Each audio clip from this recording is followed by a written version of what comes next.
Assalamualaikum warahmatullahi wabarakatuh. Saya Angga Prestia Ramdhani dari kelompok 14 ingin menyampaikan tentang kesejahteraan ekonomi yang dipaparkan oleh Vilfredo Pareto. Di sini, kriteria yang paling banyak digunakan dalam menilai ekonomi kesejahteraan adalah Pareto kriteria yang dikemukakan oleh ekonom berkebangsaan Italia yang bernama Vilfredo Pareto. Kriteria ini menyatakan bahwa suatu perubahan keadaan yang dikatakan baik atau layak jika perubahan tersebut ada yang diuntungkan dan tidak ada pihak manapun yang dirugikan. Hal yang perlu diperhatikan dalam Pareto kriteria adalah Pareto improvement dan Pareto efisien. Kedua hal ini akan mempengaruhi pengambilan keputusan suatu kebijakan ekonomi. Adapun yang dimaksud dengan Pareto improvement. Pareto improvement adalah jika keputusan perubahan masih dimungkinkan, menghasilkan minimal satu pihak yang better off, tanpa membuat pihak lain menjadi worse off. Pareto efisien adalah sebuah kondisi di mana tidak dimungkinkan lagi adanya perubahan yang dapat mengakibatkan pihak yang diuntungkan dapat tanpa menyebabkan pihak lain dirugikan. Tingkatan kesejahteraan menurut teori Pareto. Dalam teori ekonomi mikro ada yang dikenal dengan teori Pareto yang menjelaskan 3 jenis tingkatan kesejahteraan, yaitu yang pertama Pareto optimal.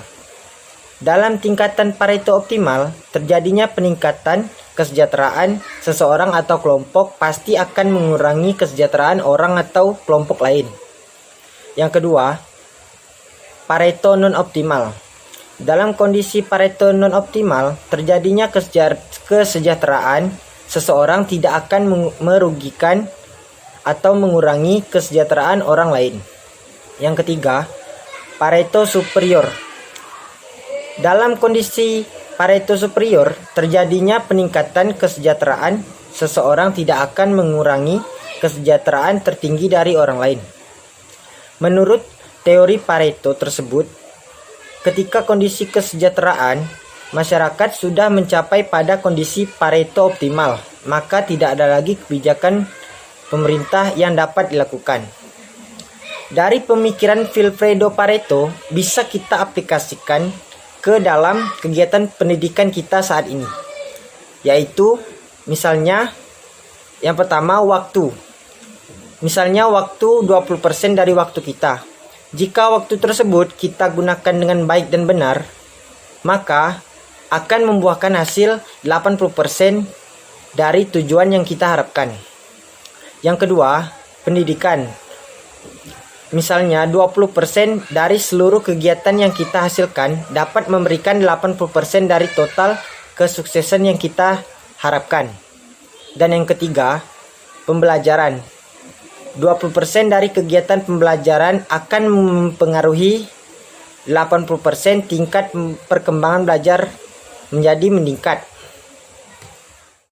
Sekian dari video saya. Jika ada salah-salah kata, mohon dimaafkan. Jangan lupa di like, comment, share, and subscribe ya teman-teman.